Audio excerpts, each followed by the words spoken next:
puede vivir dignamente así?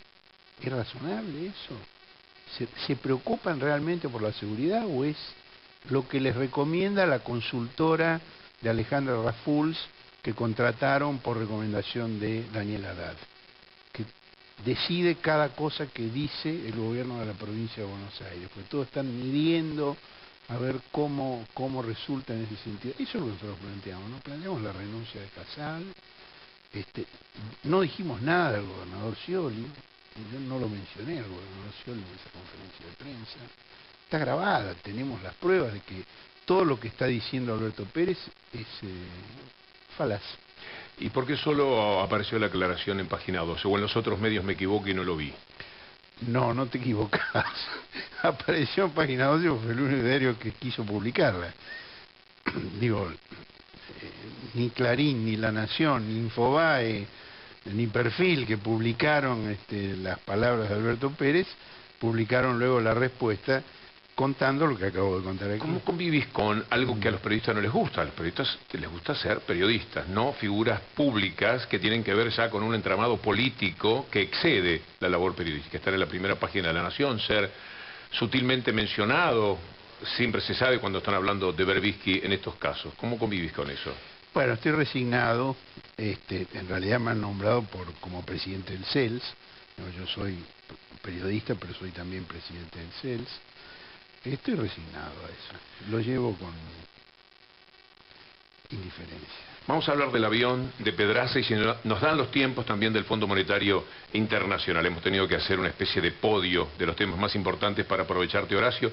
Quiero saber con mi compañera de todos los domingos, Julieta Camaño, ¿a quiénes tenemos en el Twitter hoy? Buenas noches, Víctor Hugo. Bueno, en el día de hoy, en @BDL Víctor Hugo, ya tenemos a nuestros invitados que van a estar tuiteando de todos los temas que hablemos aquí en Bajada de Línea. El primero es el señor Jorge Todesca, que fue viceministro de Economía durante los primeros meses de gobierno de Eduardo Duhalde. Y también tenemos a Omar Plaini, secretario general del Sindicato de Vendedores de Diarios y Revistas y diputado nacional del Frente para la Victoria. Y en tercer lugar, nuestra tercera invitada es Patricia Bullrich, diputada nacional de la Coalición Cívica, que ya están tuiteando en @BDL Víctor Hugo, al igual que ustedes, sobre todo los temas de Bajada de Línea. Sean ustedes bienvenidos, todos los amigos allí en el Twitter. Horacio, quiero ver de nuevo, porque seguramente a la gente la tomó de sorpresa, el material que nosotros hemos puesto en el aire sobre aquella presentación en el programa Oppenheimer. ¿Hay algo que nos puedas contar del detrás de cámaras? Porque fue muy sencillamente, tranquilamente, violento el episodio, si se quiere. Bueno, eso empezó 15 días antes de lo que se vio. El diario Miami Herald me invitó a una conferencia anual que hacen con personas de toda la región y en mi exposición yo me referí al rol del Comando Sur y expliqué lo inconveniente de la presión del Comando Sur para militarizar los asuntos de seguridad en todos los países de la región. Cuando terminó mi exposición, hicimos una pausa para un café.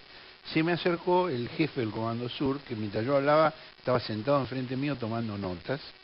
Me dijo, mire, esto no es cierto, porque nosotros... Y me empezó a explicar. Y yo le discutí y él me contestó. Y se empezó a juntar un poco de gente alrededor.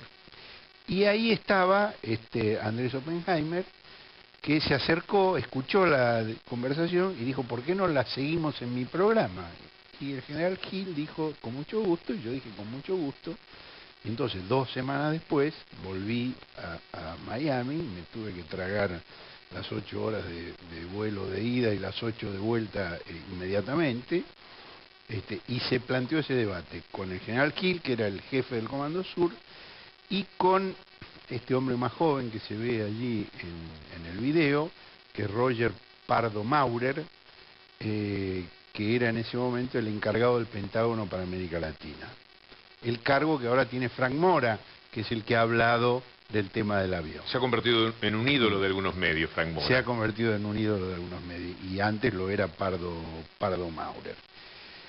Y ahí yo me preparé para ese programa. Por supuesto, me había preparado para la conferencia que di en la cual el general Gil tomaba notas, pero completé la preparación leyendo mucha documentación del Comando Sur. Y allí yo mencioné lo que el general Gil había dicho ante el Senado de los Estados Unidos, que es muy interesante porque ellos rinden cuenta ante el Senado de su país. Es decir, dentro de Estados Unidos, el ejército no puede participar en seguridad interior, que es lo que yo le pregunté y Pardon Aura enfureció, porque ellos querían que acá se hiciera con el ejército. Bueno, ¿y por qué no lo hacen ustedes? Entonces, en la rendición de cuentas del general Gil ante el Senado de su país, se entiende por qué el Comando Sur le asigna tanta importancia a nuestra región, con datos que nosotros no tenemos plenamente conscientes. Y que, además, yo me tomé el trabajo de hacer un seguimiento ahora para ver cómo han evolucionado esos datos desde aquel programa, que fue hace 6 años y pico, hasta el presente. Antes de esos datos, veamos otra vez lo que ocurrió entonces, para después observar qué es lo que vino después. A mí me interesa, y creo que a ustedes también, en este particular contexto en el que otra vez volvieron los títulos de sectores periodísticos doloridos por ese tratamiento que recibe los Estados Unidos, incluyendo la aceptación de que los Estados Unidos sí pueden manejarse por Twitter. El vocero del Departamento de Estado, si pone un Twitter, no es lo mismo que si lo pone Timerman, pobre, por ejemplo. No he visto que lo hayan criticado. No, al contrario, se basa todo sí. en lo que allí se dice. Pero veamos otra vez esto, porque me parece todo un documento para que pensemos sobre ese alineamiento que muchos quisieran tener con Estados Unidos y cómo puede argumentarse en contra de esa idea.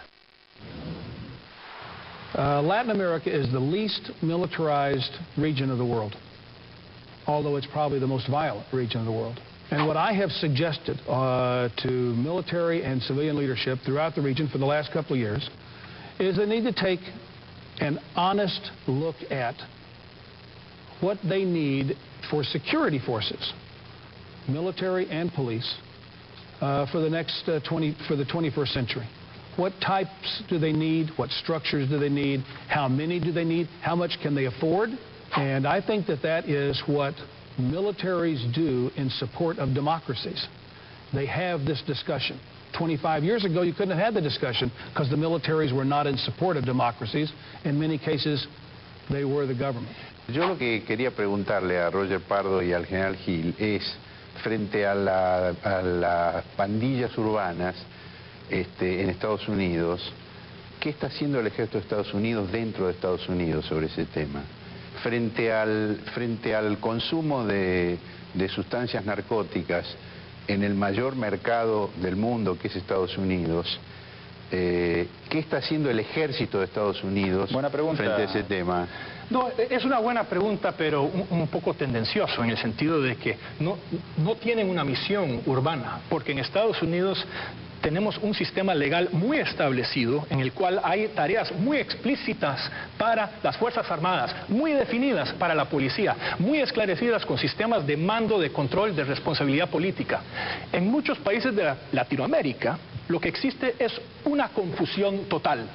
Nadie sabe cuál es el papel del juez, nadie sabe cuál es el papel del policía, nadie sabe cuál es el papel de las Fuerzas Armadas. Ahora, Roger, a mí me parece que en muchos países de América Latina, después de las dictaduras, lejos de haber una confusión, hay una claridad muy creciente sobre esos temas.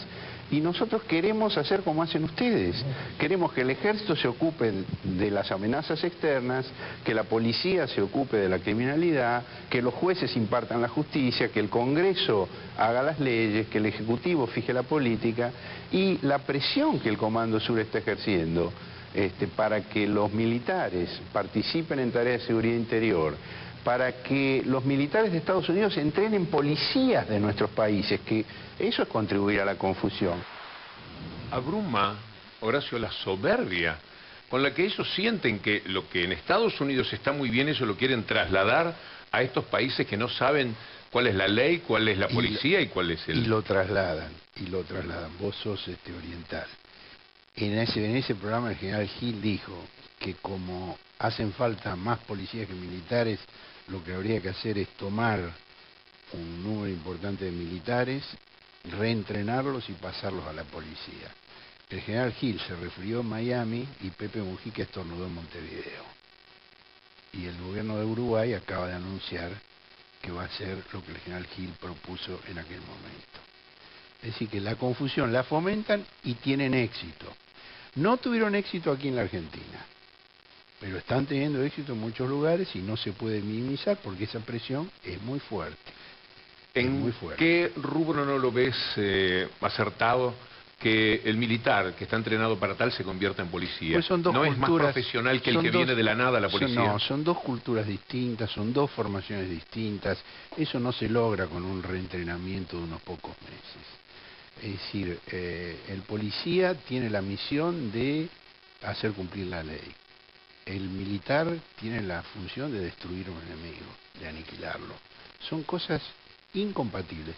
Y en nuestra historia, cuando se ha usado a los militares para ese tipo de tareas, el resultado ha sido desastroso para la sociedad y para los militares. ¿Qué vino después de esta charla, además de Frank Mora? Bueno, yo quería decir que yo descubrí, en función de ese debate, la importancia que nuestra región tiene para los Estados Unidos y por qué.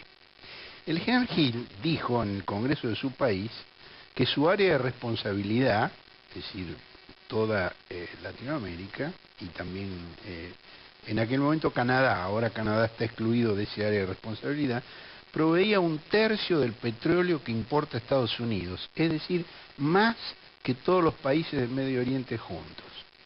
Pero el año pasado, el nuevo jefe del Comando Azul, el brigadier general Douglas Fraser, dijo que importamos más petróleo crudo de esta región que del Golfo Pérsico, 52% a 13%. Era 1/3 hace 6 años, es más de la mitad ahora. Después, Gil dijo que el intercambio comercial de Estados Unidos con la región es equivalente al que Estados Unidos tiene con Europa.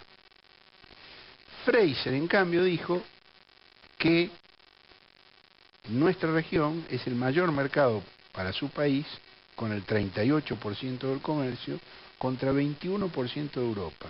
Es decir, que era igual hace 6 años y es el doble ahora. Gil vaticinó que en 2010 el comercio de Estados Unidos con nuestra región va a ser superior al que tiene con Europa y Japón sumados. Y el general Fraser lo confirmó.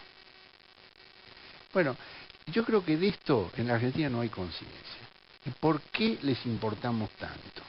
¿Por qué están todo el tiempo tratando de condicionar a nuestros gobiernos, a nuestras Fuerzas Armadas, a nuestras Fuerzas de Seguridad, a nuestra justicia, ofreciendo programas de entrenamiento, trayendo materiales, personal, cursos, invitaciones? Participando incluso, como hoy denuncia Raúl Colman en página 12, del juicio de la AMIA, a quienes habían impedido que se avanzase en la investigación. No nos da el tiempo para eso, pero es todo un programa sin ningún tipo de dudas, lo que ustedes dicen hoy allí.